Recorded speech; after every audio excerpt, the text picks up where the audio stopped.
ओम शांति। आज 15 मई international family day है। विश्व के अंदर समय प्रति समय अलग अलग दिन मनाए जाते हैं। क्यों? क्योंकि शायद धीरे धीरे जो संस्कृति थी वो लुप्त होती जा रही है। विश्व में पारिवारिक संबंध से एक दूसरे के साथ जुड़े थे, वो फैमिली वैल्यूज थे। लेकिन धीरे धीरे विश्व में वो फैमिली वैल्यूज लुप्त हो गए, परिवार टूटते गए, अलग अलग होकर के सब रहने लगे। क्या ये भी कोई जीवन है? भारत की संस्कृति देखो तो एक समय था जब संयुक्त परिवार होते थे, जहां सारा परिवार इकट्ठा रहते थे और आपस में बहुत प्यार होता था। एक ही रसोई घर में सबकी रसोई पकती थी और परिवार में भी कहां बच्चे बड़े हो जाते थे पता ही नहीं चलता था माता पिता को भी। लेकिन धीरे धीरे फिर न्यूक्लियस फैमिलीज होने लगी, परिवार बिखरने लगे। नौकरी धंधे के कारण चाहे शहर में जाने लगे और जो संयुक्त परिवार थे वो बिखरते हुए न्यूक्लियस फैमिलीज हो गई। वहां तक भी ठीक था कि कम से कम एक ही परिवार के अंदर माता पिता बच्चे तो रहते थे। लेकिन धीरे धीरे फिर आवश्यकता, इच्छाएं बढ़ने लगी और इन इच्छाओं की पूर्ति के लिए माता पिता दोनों काम पर जाने लगे, तो बच्चे अकेले घर में रह गए। अकेले किसके साथ रहे और अकेले वो बच्चे कैसे बड़े हो? तो कहीं ना कहीं टीवी का सहारा या कोई बाहर से व्यक्ति रखा जो उनकी संभाल करे। तो नेचुरल है कि जो संभाल करेगा वो संस्कार भी तो वही देगा और वही संस्कार होने से धीरे धीरे परिवार के अंदर भी मनमुटाव होने लगा। एक दूसरे से संबंध में वो प्यार समाप्त होने लगा, वो प्यार लुप्त हो गया और तब वो एक परिवार भी बिखरने लगा और धीरे धीरे सिंगल पेरेंटिंग हो गया, या बच्चा मां के साथ या पिता के साथ। और इस तरह से वो बच्चे बढ़ने लगे। अब नेचुरल है, परिवार की फीलिंग क्या होती है वो उन्हें पता ही नहीं।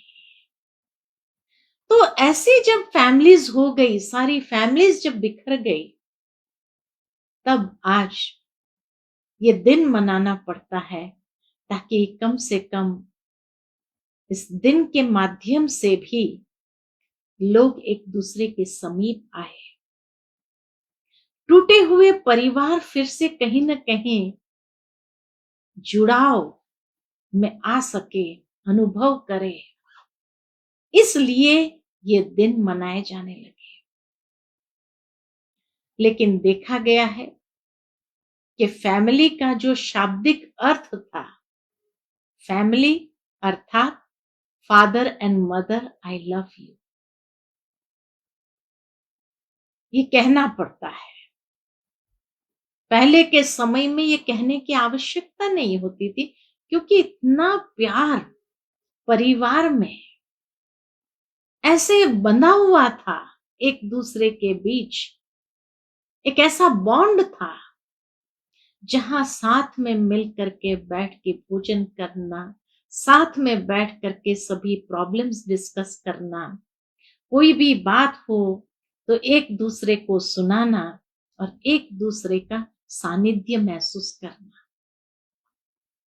कहा जाता है कि एक परिवार जिसमें माता पिता और बच्चे,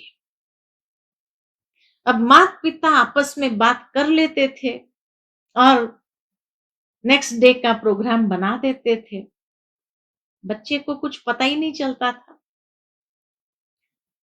तो एक दिन शाम के समय जब लिविंग रूम में बैठे थे सभी, तो बच्चे ने कहा इस घर में क्या होता है हमें तो कुछ पता ही नहीं चलता है। पिता ने कहा अच्छा, तुम्हें भी पता होना चाहिए। माना माता पिता आपस में शेयर कर लेते थे, बच्चों को क्या सुनाना। तो जब बच्चे ने ये स्टेटमेंट दिया कि इस घर में क्या होता है मुझे तो पता ही नहीं चलता है, तो पिता ने कहा अच्छा ठीक है, कल से लेकर के तुम्हारे कमरे के बाहर एक सारा लिस्ट लगा दिया जाएगा कि आज के दिन का सारा क्या क्या कार्यक्रम है। ठीक है। दूसरे दिन से सुबह से ही पिता एक लिस्ट तैयार कर देते थे, आज क्या क्या होने वाला है, क्या क्या कार्यक्रम है, वो सारा उसके बाहर, कमरे के बाहर लिस्ट चिपका देते थे। हफ्ते के बाद शाम को फिर जब लिविंग रूम में बैठे थे, फिर बच्चे ने ये कहा कि इस घर में क्या होता है हमें तो कुछ पता ही नहीं चलता है। क्या क्यों? तुम्हारे कमरे के बाहर तो रोज लिस्ट लगा दिया जाता था कि आज क्या क्या होने वाला है, फिर ऐसे कैसे कहते हो। भावार्थ बच्चे का यह था कि परिवार माना जहां शेयरिंग और केयरिंग हो, उसी का नाम तो परिवार है। शेयरिंग, जो बात है उन्हें लिस्ट के रूप में चिपकाया हुआ नहीं चाहिए था, लेकिन वो समझता इस परिवार का मैं हिस्सा हूं, इस परिवार का मैं भी हिस्सा हूं, तो मेरे साथ भी हर बात शेयर किया जाए, ये उसकी चाहना थी।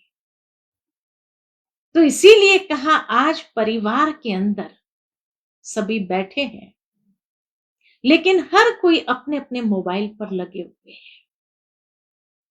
परिवार में होते हुए भी वो पारिवारिक फीलिंग, वो शेयरिंग, वो केयरिंग लुप्त हो गई।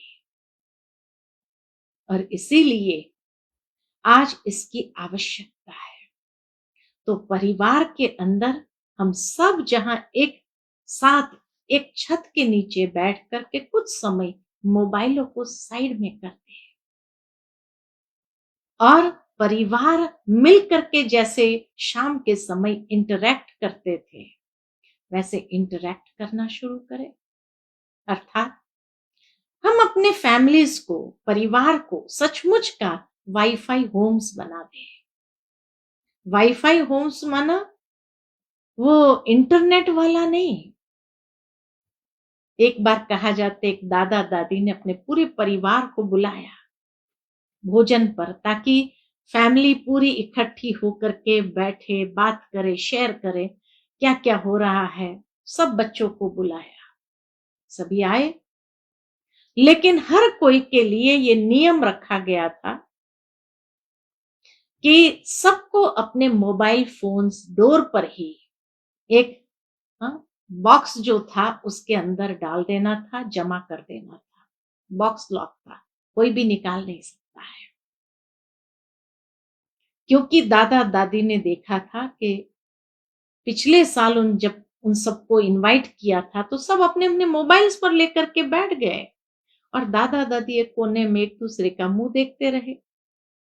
तो इसलिए इस साल उन्होंने नियम बनाया था कि कोने में ही बॉक्स रखा है, वहां मोबाइल डाल देना है, जाते समय आपको मिलेगा और खूब एंजॉय करना है। और सचमुच में वो फैमिली एक वाईफाई होम बन गया। वाईफाई होम का मतलब है without internet family interaction. Wifi without internet family interaction बहुत बहुत आवश्यकता है, यह वर्तमान समय की पुकार है। क्योंकि तभी हम एक दूसरे को वो अपनापन महसूस कराए। नहीं तो धीरे धीरे लोग डिप्रेशन के शिकार हो रहे हैं। यही अकेलापन उनको अंदर से खाया जा रहा है। तो क्यों नहीं सचमुच में एक फैमिली डे नहीं, लेकिन सदा काल के लिए एक दूसरे का सानिध्य देते हुए लेते हुए एक दूसरे को वो प्यार, स्नेह, सम्मान देते हुए उस परिवार के अंदर वो स्नेह भरा वाइब्रेशन भर दे। आज जब कोरोना काल देखते हैं तो कई परिवारों में से लोग कोरोना के शिकार हुए हैं और इसलिए परिवार के अंदर कई लोग एक साथ में भी चले गए। तो ऐसे समय में उन लोगों के साथ भी जो पारिवारिक स्नेह है वो बांटने की आवश्यकता है। इसीलिए भारत के अंदर ये संस्कृति थी वसुधैव कुटुंबकम की, कि सारा विश्व ही हमारा परिवार है। और इसीलिए जिन परिवारों में जिन्होंने भी अपने माता पिता को खोया है, परिवार को खोया है इस कोरोना की बीमारी में, उनके साथ भी वैश्विक स्तर पर अर्थात एक वसुधैव कुटुंबकम के भावना के साथ हम सब परमात्मा के संतान हैं और उस फीलिंग के साथ एक दूसरे के समीप आए, एक दूसरे की केयर करें, उनके साथ भी कुछ बातें शेयर करें और शेयर करते हुए उन्हें ये पारिवारिक वासना जरूर दें। यही परमात्मा हम बच्चों को सिखाते हैं, क्योंकि एक परमात्मा की संतान होने के नाते हम सभी एक परिवार के ही सदस्य हैं।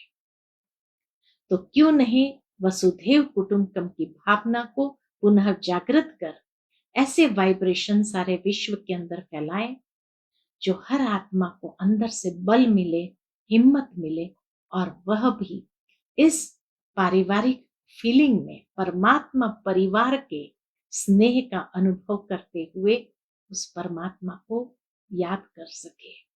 वही हमारा सुप्रीम माता पिता है। तो उसके प्यार को, उसके वर्षे को, उसके सद्गुणों को, शक्तियों को हम जीवन में अनुभव करें।